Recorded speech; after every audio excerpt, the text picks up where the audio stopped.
Good morning from Montrose Old in St Andrews, and welcome to the short thought for today. I have vague recollections from early childhood of kids pointing the finger at another child who was deemed to have acted selfishly, shouting, "Sally, Sally, Sally." It probably wasn't very kind, and I've no recollection whatsoever as to whether it had any beneficial effect on the erring youngster.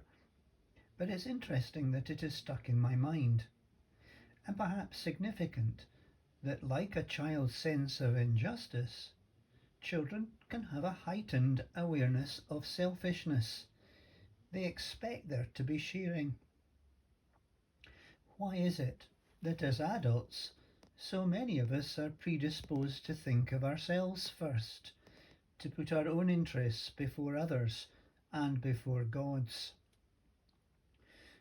Political leaders are held up and sometimes lampooned when they put themselves on a pedestal, make sweeping claims and accusations, when they believe themselves to be not only right, but incontrovertibly so.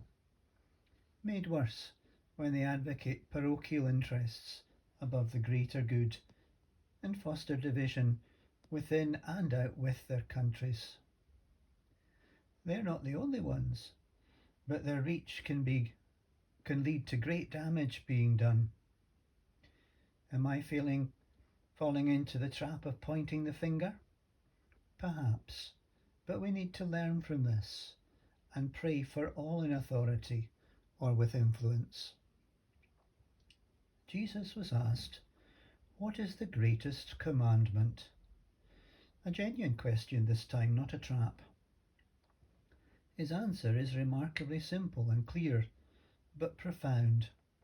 It came in two parts. First, love the Lord your God with all your heart and soul and mind.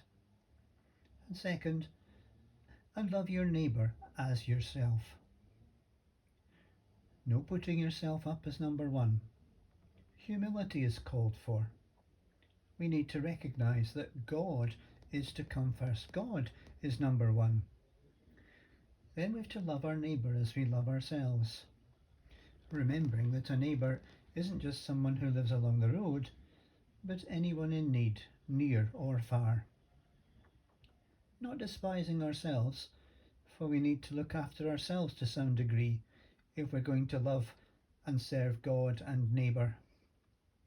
But getting things in perspective and ensuring that God's priorities take the lead.